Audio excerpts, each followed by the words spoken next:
Hello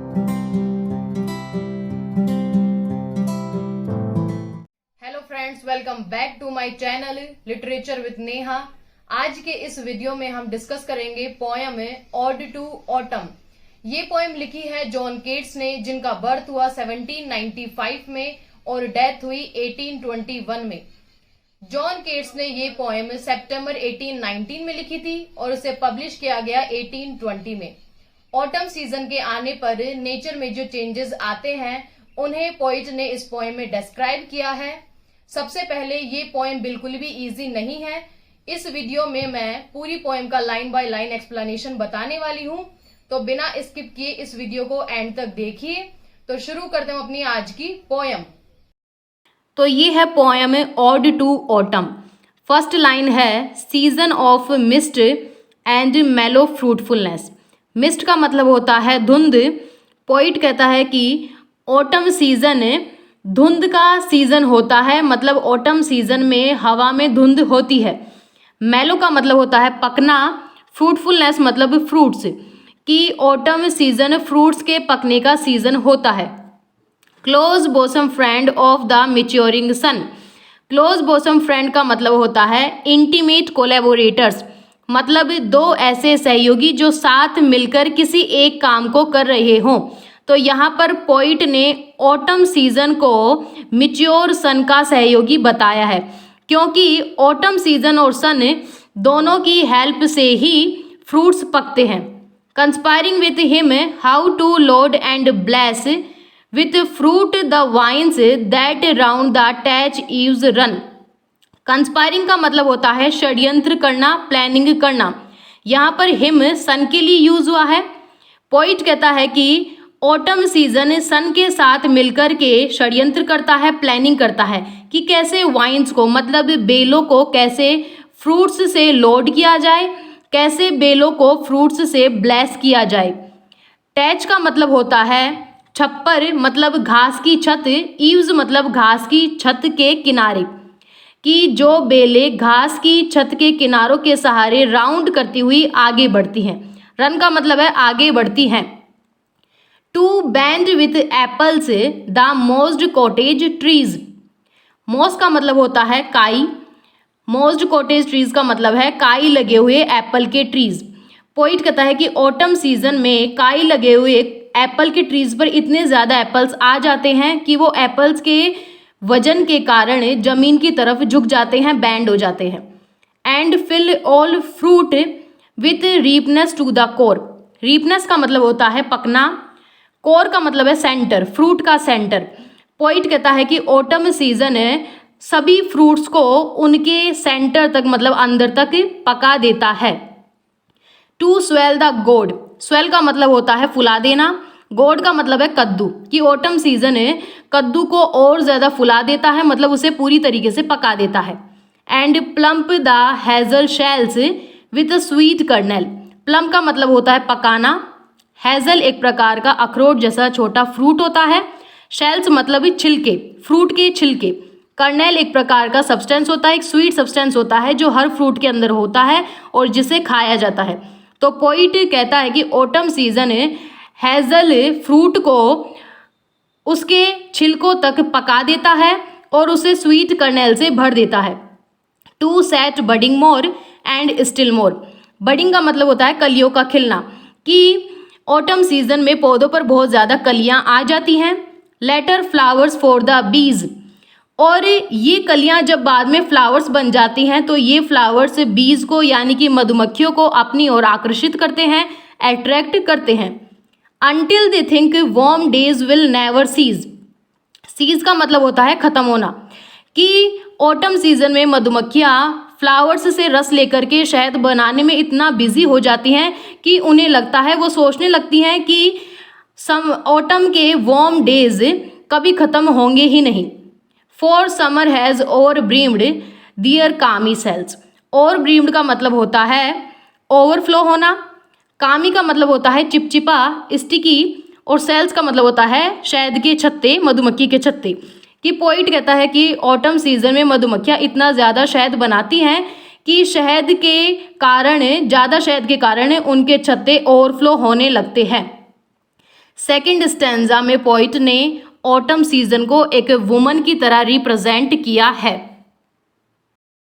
इस stanza की first line है, who hath not seen thee oft amid the store. Thee का मतलब होता है यू, अमिड का मतलब बीच में, स्टोर का मतलब है ग्रेन्स के स्टोर, मतलब अनाज के भंडार। पोइट ऑटम के लिए कहता है कि तुम्हें किसने तुम्हारे अनाज के भंडार के बीच में बैठे हुए नहीं देखा है। Sometimes whoever seeks abroad may find thee sitting careless on a granary floor। कि कभी कभार कोई व्यक्ति जो एब्रोड जा रहा होता है वो तुम्हें तुम्हारे ग्रेन्स के फ्लोर पर या तुम्हारे ग्रेन्स के स्टोर के पास केयरलेसली बैठे हुए देख सकता है। The hair soft lifted by the winnowing wind. Winnowing एक ऐसा प्रोसेस होता है जिससे ग्रेन्स को साफ किया जाता है, मतलब ग्रेन्स को ऊपर उठा करके नीचे बरसाया जाता है और हवा से हल्का कचरा उड़ करके अलग हो जाता है और ग्रेन्स साफ होकर के नीचे गिर जाते हैं। तो विनोइंग के प्रोसेस में जो विंड हेल्प करती है उसे यहाँ पर विनोइंग विंड कहा गया है। तो पोइट ऑटम के लिए कहता है कि जब तुम ग्रेन्स साफ करने के प्रोसेस में बिजी होती हो तो वो विनोइंग विंड तुम्हारे सॉफ्ट हेयर्स को उड़ा देती है। लिफ्टेड का मतलब होता है उड़ा देती है। और on a half reaped furrow sound asleep. Half reaped का मतलब है आधी कटी हुई फसल, फरो मतलब फसल की रो, कतार, साउंड एस्लिप मतलब आराम से सोना। पोइट ऑटम को कहता है कि कई कबार तुम आधी कटी हुई फसल की कतारों के बीच में बड़े आराम से सो जाती हो अपने काम के बीच में ही। Drowsed with the fume of poppies. Drowsed का मतलब है नींद के झटके लेना, फ्यूम का मतलब है परफ्यूम मतलब सुगंध। पॉपीज एक प्रकार का पौधा होता है जिससे नशा किया जाता है। तो पोइट कहता है ऑटम के लिए कि कई कबार तुम पॉपीज की सुगंध से नशे में हो जाती हो और अपने काम के बीच में ही नींद के झटके लेने लगती हो। While thy hook spares the next swath and all its twined flowers. Thy का मतलब है यू, हुक का मतलब वो औजार होता है जिससे फसल काटी जाती है। स्पेयर्स का मतलब छोड़ देना, नेक्स्ट स्वेथ मतलब फसल की अगली रो। पोइट कहता है कि जब तुम पॉपीज की सुगंध से नींद के झटके लेने लगती हो तो तुम्हारा हुक फसल की अगली रो को बिना काटे ही छोड़ देता है जिस पर बहुत सारे फ्लावर्स लगे हुए हैं। And sometimes like a ग्लीनर thou dost keep steady thy laden head across a brook। ग्लीनर उस व्यक्ति को कहा जाता है जो पूरी फसल कटने के बाद जो फील्ड में ग्रेन्स बच जाते हैं उनको इकट्ठा करके ले जाता है। स्टेडी का मतलब है बैलेंस करना और ब्रूक एक छोटी नदी जैसी होती है जो खेतों में बनाई जाती है जिनसे सिंचाई की जाती है। तो पोइट कहता है कि कभी कभार तुम एक ग्लीनर की तरह बड़ी मुश्किल से अपने सिर पर ग्रेन्स को बैलेंस करके ले जाती हुई और ब्रूक को क्रॉस करते हुए दिखाई देती हो। और by cider press with patient look thou watchest the last oozings hour by hour. Cider press एक मशीन होती है जिससे एप्पल का रस निकाला जाता है। पेशेंट का मतलब होता है धैर्य, लास्ट ओजिंग्स मतलब सीडर प्रेस में से एप्पल के रस की बूंदों का गिरना। तो पोइट कहता है ऑटम के लिए कि कई बार तुम सीडर प्रेस के पास बैठ कर के सीडर प्रेस में से एप्पल की रस की बूंदों को गिरते हुए बड़े धैर्य से देखती हुई दिखाई देती हो और घंटों तक तुम ऐसा करते हुए दिखाई देती हो। लास्ट स्टेंजा है where are the songs of spring ay where are they. Poet कहता है कि स्प्रिंग के वो गीत कहाँ हैं, स्प्रिंग के वो गीत कहाँ हैं। Think not of them thou hast thy music too. यहाँ पर पोइट ने उन लोगों के लिए कहा है जो ऑटम सीजन से बेटर स्प्रिंग सीजन को मानते हैं और ऑटम सीजन में कहते हैं कि स्प्रिंग सीजन कहाँ गया। तो पोइट ऑटम को कहता है कि तुम उन लोगों के बारे में मत सोचो, तुम ये सोचो कि तुम्हारे पास अपना खुद का म्यूजिक है। While barred clouds bloom the soft dying day and touch the stubble plains with rosy hue. बैरेड clouds का मतलब होता है वो क्लाउड्स जो सन के सामने आ जाते हैं ब्लूम का मतलब है सन की रोशनी, सॉफ्ट डाइंग डे मतलब दिन का खत्म होना, मतलब सनसेट का टाइम। स्टेबल प्लेन्स का मतलब होता है जब पूरी फसल कट जाती है और प्लांट्स के कुछ पार्ट्स फील्ड में रह जाते हैं और सूख करके हार्ड हो जाते हैं, उनके लिए स्टेबल प्लेन्स कहा गया है। तो पोइट कहता है कि ऑटम सीजन में सनसेट के टाइम पर जब सन के सामने क्लाउड्स आ जाते हैं और सन की रोशनी उन क्लाउड्स में से ट्रांसपेरेंट होकर के स्टेबल प्लेन्स को टच करती है, स्टेबल प्लेन्स पर जब गिरती है तो वो रोजी कलर के दिखाई देते हैं और बहुत ही ब्यूटीफुल लगते हैं।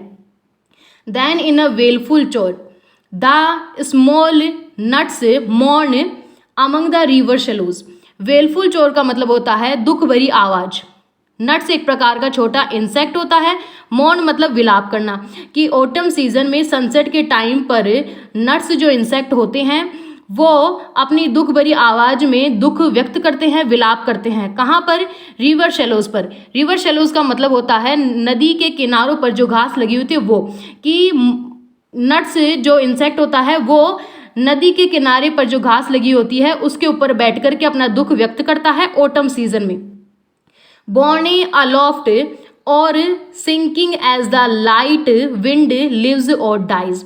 बॉर्नी भी एक प्रकार का छोटा इंसेक्ट होता है। सिंकिंग उस इंसेक्ट की आवाज़ के लिए कहा गया है। लिव्स और डाइज का मतलब होता है ऊपर नीचे होना, कि ऑटम सीजन में जब बॉर्नी इंसेक्ट आवाज़ करता है तो ऐसा लगता है जैसे कि हवा के कारण, हल्की हवा के कारण उसकी आवाज़ ऊपर नीचे हो रही हो। And full grown lambs loud bleat from hilly bourn. यहाँ पर लैम्प्स का मतलब है बकरी के बच्चे, मतलब मेमने।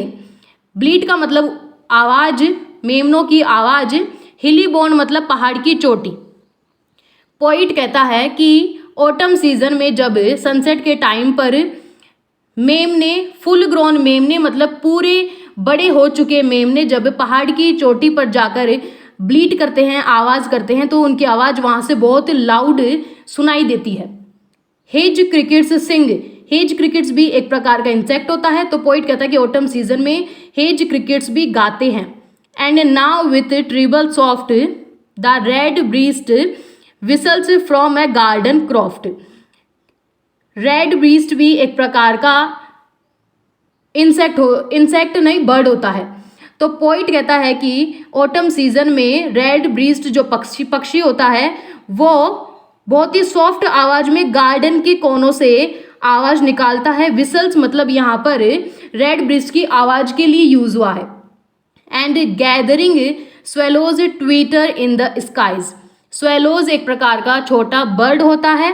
ट्वीटर मतलब पक्षी के चहचहाने की आवाज़।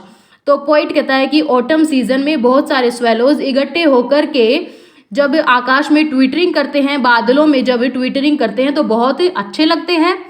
तो basically poem ode to autumn में पोइट ने ऑटम सीजन की क्वालिटीज़ को डिस्क्राइब किया है। पोइट का मानना है कि ऑटम सीजन सभी सीजन से बेटर होता है। तो आई होप आपको ये पोएम समझ में आ गई होगी। अगर आपको ये वीडियो पसंद आया है तो प्लीज़ लाइक और शेयर करें, कमेंट बॉक्स में अपना कमेंट ज़रूर दें और प्लीज़ मेरा चैनल ज़रूर सब्सक्राइब करें।